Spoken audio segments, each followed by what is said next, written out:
On the cold, damp morning of October 28, 2023, the first rays of an indifferent sun filtered through the skeletal branches of oak trees in Northwood Park.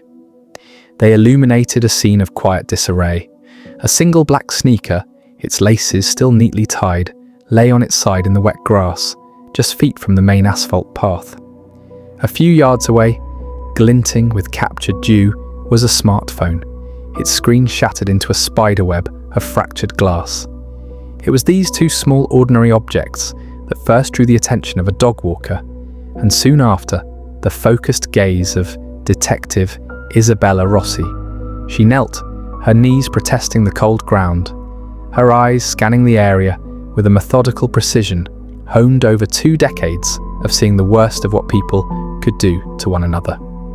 The park was a popular spot, a green lung for the sprawling university town, but at this hour it was nearly empty, holding its breath.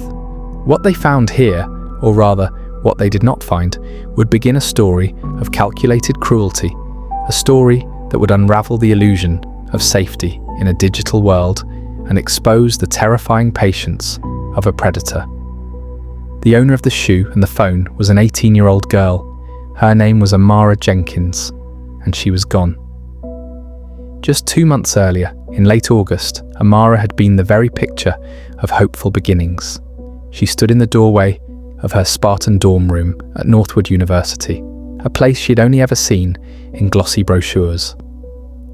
The air smelled of fresh paint and industrial-grade cleaner. Her life was packed into 3 cardboard boxes and a well-loved suitcase. She was tall and slender, with bright, intelligent eyes that seemed to absorb every detail of her new world. Her hair was styled in intricate braids that fell to her shoulders, a testament to the hours her mother had spent preparing her for this new chapter. Amara was a scholarship kid, the first in her family to attend a 4-year university. The weight of that honour was a constant, gentle pressure on her shoulders. She was determined to succeed, not just for herself, but for her parents, who had sacrificed so much to see her get here. She was enrolled in the pre-veterinary program, a path she had chosen at the age of 7 after nursing a baby robin with a broken wing back to health in her backyard. Her love for animals was not a hobby, it was the core of her identity. But the excitement of this new beginning was quickly tempered by a profound and unexpected loneliness. The campus, with its thousands of bustling students, felt vast and impersonal. Her roommate was kind but distant, already absorbed in a pre-existing circle of friends.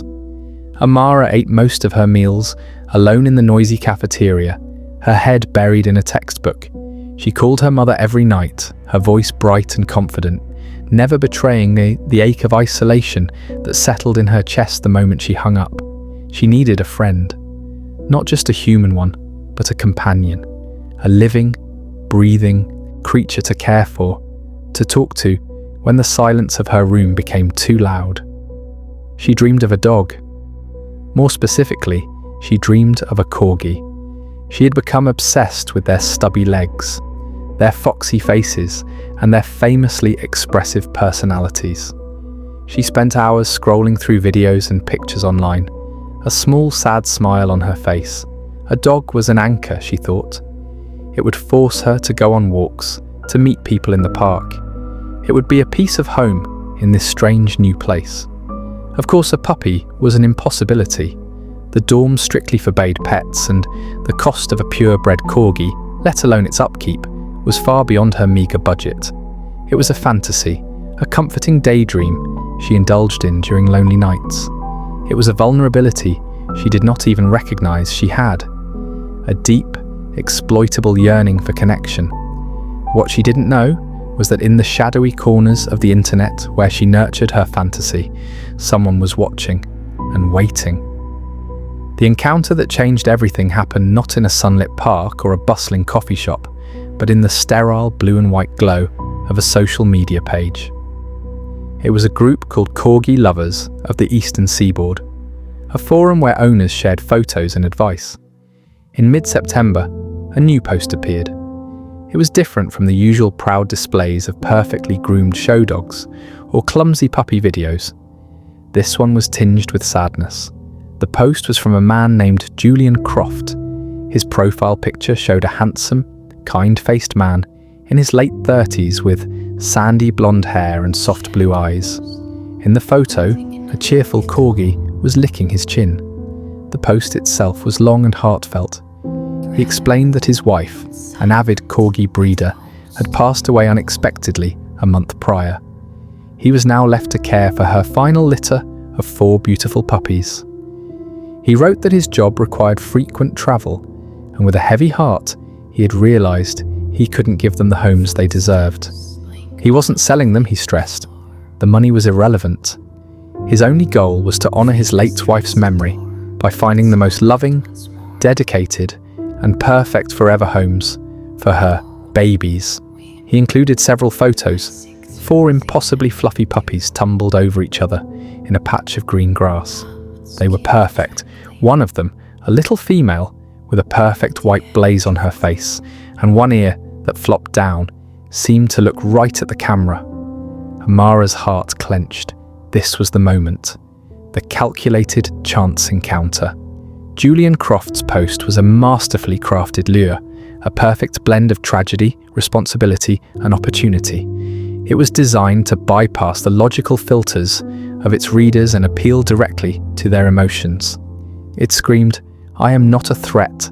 I am a victim, just like you might be. I need help." For a lonely 18-year-old girl dreaming of a companion, it was more than an offer. It felt like fate. With trembling fingers, Amara composed a message. She poured her heart out, explaining her lifelong dream of becoming a vet, her deep love for animals, and the profound companionship she was seeking. She described her quiet life at the university and promised that this puppy would be her entire world. She hit send, her heart pounding with a mixture of hope and the certainty of rejection.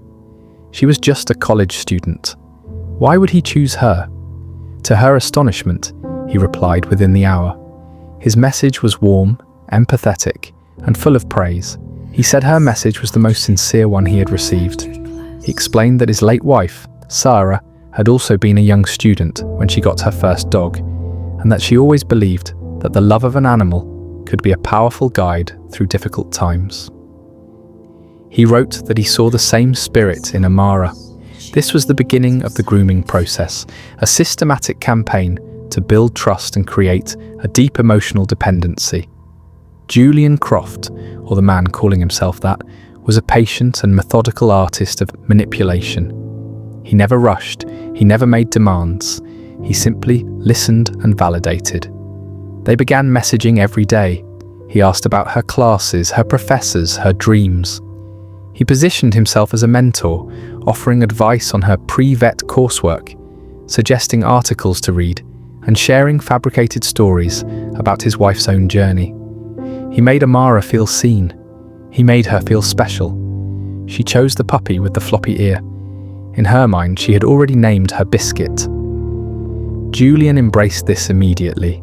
He began sending her daily pup dates from Biscuit, a photo of the puppy sleeping on a plush blanket, a short video of her clumsily chasing a ball. He would write captions from the puppy's perspective. "Biscuit misses you," or "Biscuit can't wait to meet her new mum."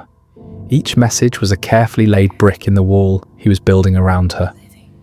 Amara became completely invested.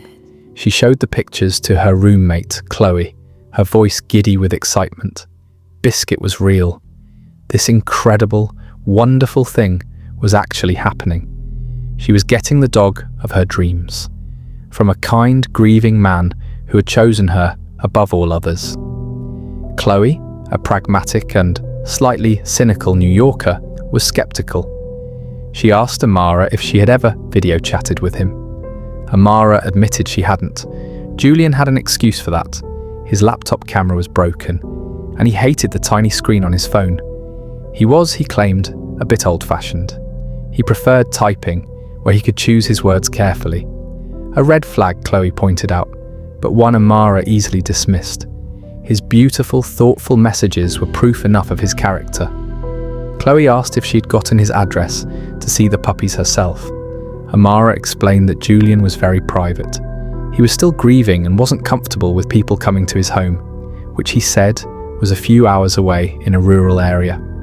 He wanted to handle the adoptions by meeting people halfway. It seemed reasonable to Amara. The man had lost his wife. His desire for privacy was understandable, even noble. The narrative was perfect. Every question had an answer. Every doubt was preemptively soothed. Julian Croft was not just giving her a dog. He was entrusting her with a piece of his late wife's legacy. This transaction was elevated beyond a simple adoption. It was a sacred trust. How could she possibly question the motives of a man who had shared so much of his pain with her? A week before the planned meeting, a large box arrived at Amara's dorm. She hadn't ordered anything. Inside, she found a brand new dog crate, a bag of expensive puppy food, a leash, a collar, and an assortment of high-quality toys. There was a note inside, written on elegant, heavy cardstock. It was from Julian. He explained that he had bought a starter kit for each of the puppies to ensure their transition was as smooth as possible. He wrote that it was the least he could do to honour Sarah's memory. He wanted her puppies to have the absolute best from day one. He finished the note by saying he was so grateful to have found someone as responsible and caring as Amara. Amara was overwhelmed. The gesture was so incredibly generous. The items in the box must have cost hundreds of dollars, money she absolutely did not have. She texted him immediately, trying to find the words to express her gratitude. He replied simply, saying her happiness was the only thanks he needed. This was a critical step in his process. The gifts were not just gifts, they were anchors of obligation. They dramatically improved Amara's readiness for the puppy, but more importantly, they created a powerful, unspoken debt. She was no longer just a potential adoptee. She was a recipient of his significant generosity. To back out now, or to question him too deeply, would feel like an act of profound betrayal. He was also subtly isolating her. He would often message her late at night, knowing she was alone in her room. He created a secret world that consisted only of the two of them and the impending arrival of Biscuit. He would gently disparage the typical college lifestyle, praising Amara for her maturity and focus. He'd say things like, "A dog is a real commitment. It's not something your friends who are out partying every night would understand." He made her feel superior, chosen not just for a puppy, but for a more serious, more meaningful way of life. Her friends, her roommate, her old life, they were implicitly framed as being part of a world that couldn't appreciate the depth of the bond she was about to form. The isolation wasn't physical, not yet. It was psychological and far more effective. The date for the handover was set for Friday, October 27th. Originally, Julian had suggested meeting on Saturday afternoon at a busy service plaza on the interstate, a public and safe location. Amara had readily agreed. She had arranged for a friend with a car to drive her. Everything was planned. Then 3 days before the trip, the mask began to slip. Julian messaged her, his tone uncharacteristically frantic. He explained that a sudden, unavoidable work emergency had come up. He had to fly out on Saturday morning for an international trip. He was devastated. He didn't know what to do. The other puppies had already gone to their new homes, and he couldn't possibly take Biscuit with him. Amara's heart sank. After weeks of anticipation, it felt like her dream was dissolving. She tried to be understanding, suggesting they could reschedule for when he got back. But Julian had a different idea. He proposed a new plan. He could still meet her on Friday night. He knew it was late notice, but it was the only way. He could drive into her town after he finished packing. He then changed the location. Instead of the busy service plaza, he suggested Northwood Park. He said it was right off the highway for him and would be quiet at night, which would be less stressful for the puppy's first handover. He suggested a specific time, 10:30 p.m. He even pinpointed a location on a map he sent her, a bench near the old gazebo away from the main entrance and the brightly lit parking lot. This was the first true test. The request was a significant deviation from their safe public plan. Meeting a man she'd never met, alone, in a park at night. Every instinct should have screamed no, and for a moment it did. Amara hesitated. She texted back, expressing her concern. She said that it was very late and that she wasn't sure about meeting in the park. Julian's response was a masterpiece of emotional manipulation. He didn't get angry. He expressed hurt. He said he was disappointed that she didn't trust him after all these weeks. He reminded her of his wife, of his grief, of the trust he had placed in her. He wrote, "I thought you were serious about giving Biscuit a home. I'm going through so much right now, and I'm trying to do the right thing. I'm trusting you, Amara. I thought you trusted me." He made her feel guilty.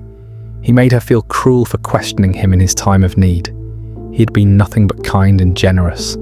He had sent her hundreds of dollars worth of supplies. He had shared his deepest pain with her. To refuse now over a simple change of plans felt selfish and ungrateful. The weight of that manufactured obligation was immense. She thought about the puppy. She thought about the empty crate in her room. She thought about the lonely nights ahead. The desire for the puppy, the culmination of her dream, was a powerful force. It overrode the quiet voice of caution in the back of her mind. Against her better judgment, she agreed. She told Chloe that the plan had changed to Friday night, but she omitted the details about the time and the isolated location. She knew Chloe would try to stop her. Instead, she just said she was getting a ride from a friend. It was a small lie, born of a desire to avoid conflict and to protect her fragile, perfect dream from the harsh light of scrutiny. It was another brick in the wall of her isolation, a decision that would cost her everything.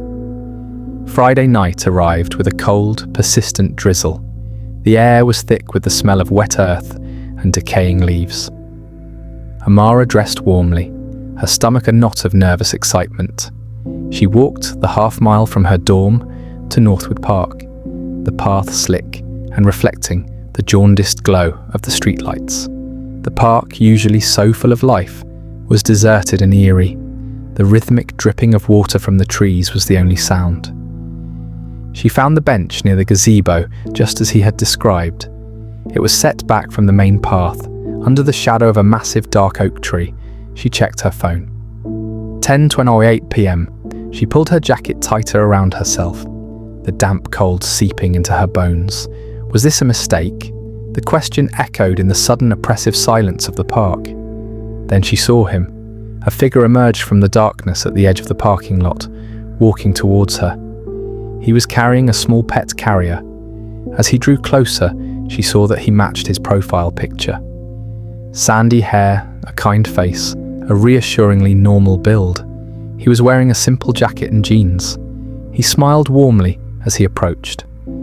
"Amara?" he said, his voice exactly as she had imagined it. "Julian, it's so good to finally meet you." He set the carrier down on the bench. A tiny muffled yip came from inside. "Someone is very excited to meet you," he said, with a soft chuckle. The relief that flooded through Amara was immediate and overwhelming. All her fears seemed ridiculous now. He was here. He was real. He was normal. Biscuit was real. She knelt and peered through the mesh of the carrier door.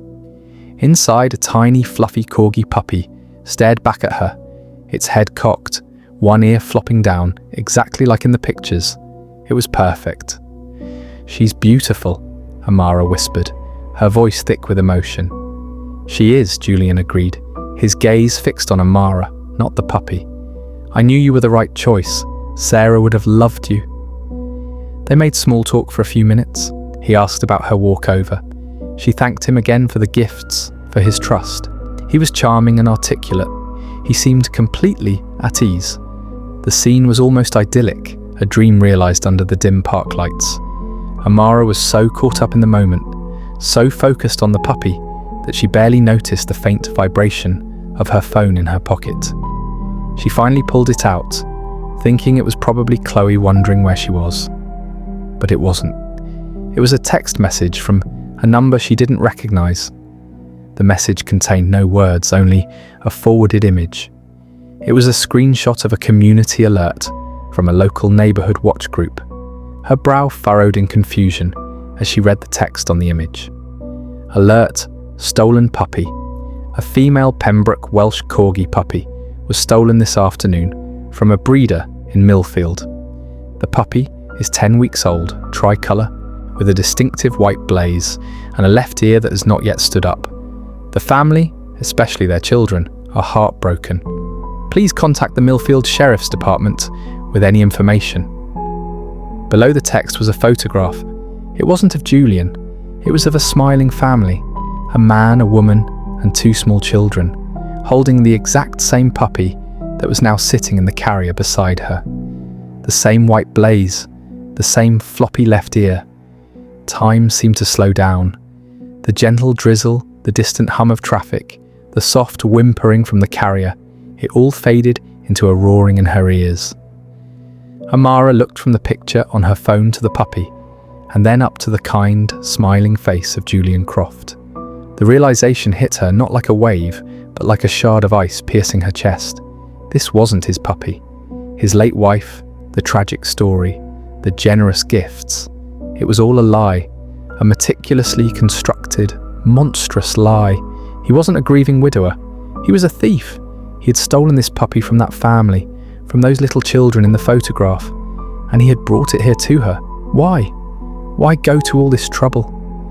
The answer was a cold, terrifying dread that began to bloom in her stomach. The puppy wasn't the prize. The puppy was the bait.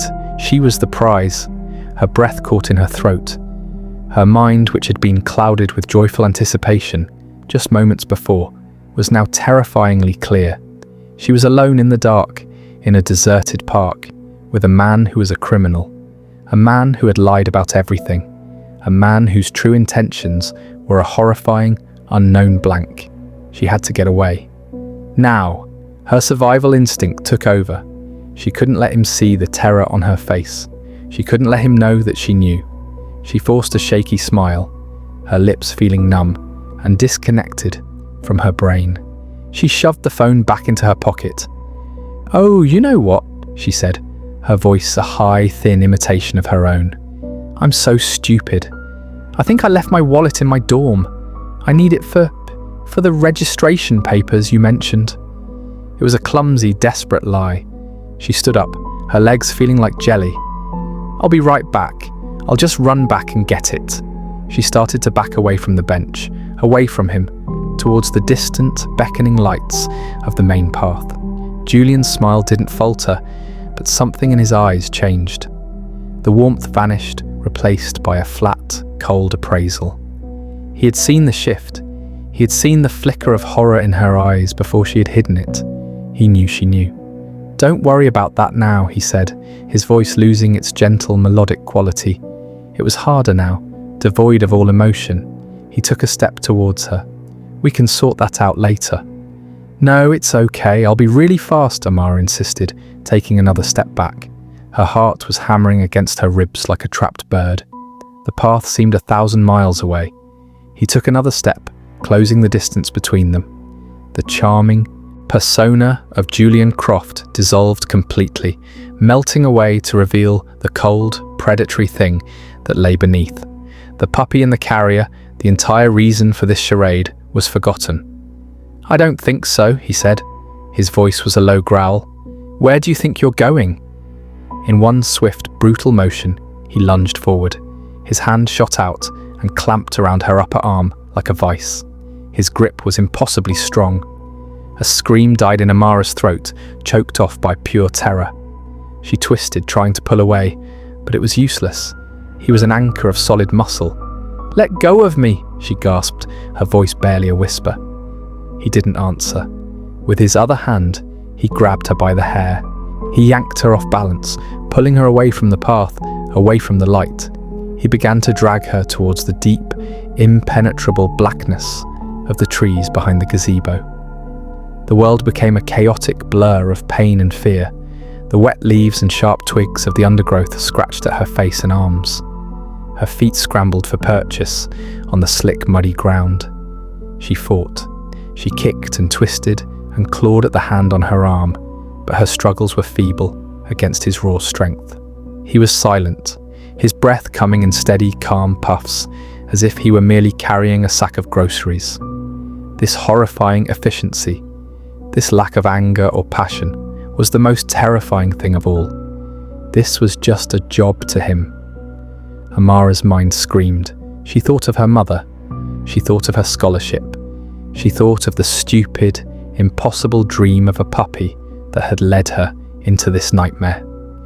The darkness of the woods enveloped them completely. The faint lights of the park disappeared behind a curtain of trees. She was being pulled into a void, and then there was only the feeling of his iron grip, the tearing of branches against her skin, and the suffocating, silent darkness. She was never seen again. The next morning, Chloe woke to the sight of Amara's empty bed, the covers still neatly turned down.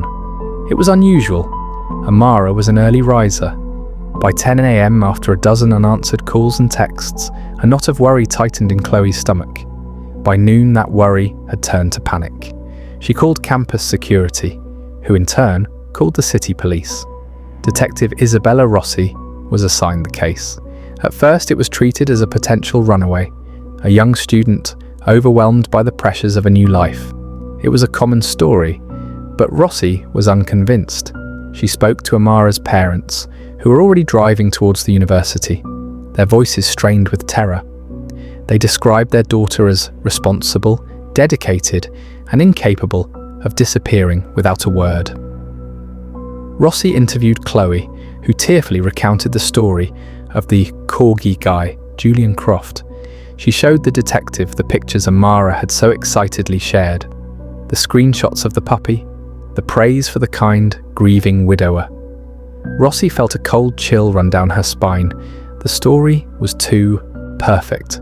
It was a fairy tale, and in Rossi's experience, fairy tales were often just well-disguised horror stories. The discovery of the phone and the single sneaker in Northwood Park that afternoon escalated the case from a missing person to a probable abduction. The shattered screen of the phone was a testament to a struggle. The digital forensics team managed to recover the data. The last thing Amara had viewed was the text from the unknown number, the alert about the stolen puppy. That was the break Rossi needed. She contacted the Millfield Sheriff's Department and got the contact information for the breeders, the family in the photograph. They were devastated, not only by the theft of their puppy, but now by the horrifying news that their stolen pet had been used as bait in the abduction of a young woman. They gave Rossi's team everything they had. The initial messages from the man who had inquired about the puppy, a man who had used a different name, Mark Peterson. He had arranged to see the puppies, and during the visit, while the family was distracted, he had simply walked out with one.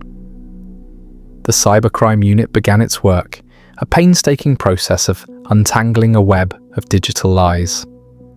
Julian Croft and Mark Peterson were just two of many aliases. The IP addresses he used were bounced through servers all over the world. The phone numbers were untraceable burners. The man was a ghost, a professional. Rossi brought in Dr. Alistair Finch, a renowned forensic psychologist who specialized in predatory behavior. Finch reviewed the chat logs between Amara and Julian. He wasn't surprised by what he saw. He explained to Rossi and her team that this was a classic case of what he called desire-based luring. The predator, he said, doesn't use force initially. He identifies a deep, unmet yearning in his target for love, for success, for companionship. In Amara's case, it was for a specific, highly desirable object, a Corgi puppy. He didn't just offer her a dog, Finch explained, his fingers steepled as he looked at the case file. He built a world around that offer. He created a persona of a benevolent, grieving man, making himself a sympathetic figure, not a threat. He made Amara feel special, chosen. The daily photos, the mentorship, the expensive gifts, it was all part of a systematic process to build an overwhelming sense of trust and obligation. Finch noted that the predator's patience was his most dangerous weapon. He had spent over a month grooming Amara, a significant investment of time for a single victim. This suggested she was not his first. This was a refined, repeatable methodology. The last-minute change of plans, the manufactured crisis, the emotional manipulation. When she hesitated, it was all from a well-worn playbook. He preyed on her kindness. He used her own empathy against her. The investigation stretched from weeks into months. The trail went cold. Amara's face was on news channels across the country. Her family made tearful public pleas. The university held vigils. The story of the stolen Corgi used as bait captured the public's imagination, a uniquely modern and terrifying tale. The break came from an unexpected place.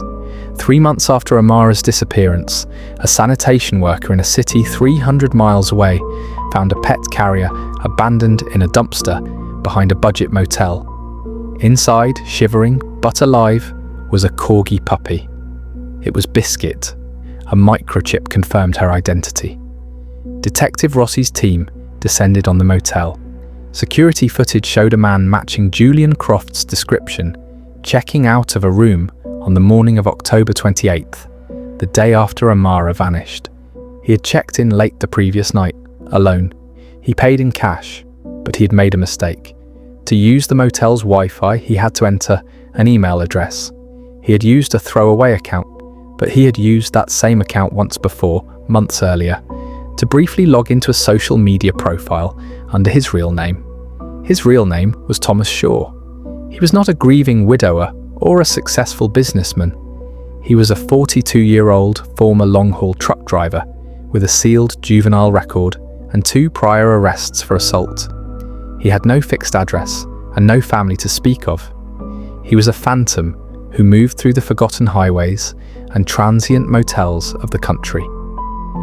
When they finally tracked him down and arrested him in a truck stop diner in another state, he was in the middle of a text conversation with another young woman.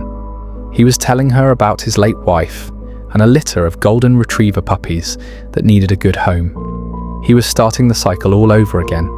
Shaw's laptop and phones were a gallery of horrors. They found meticulously organized files on dozens of young women.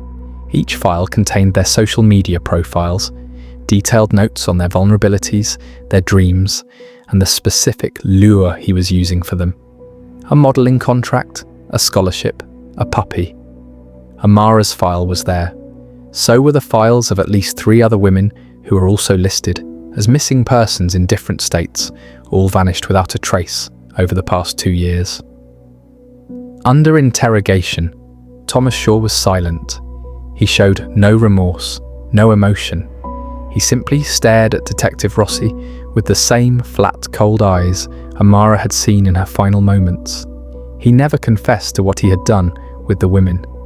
Without a body or a confession, they could not charge him with Amara's murder. But the evidence of kidnapping and the connection to the other cases were overwhelming.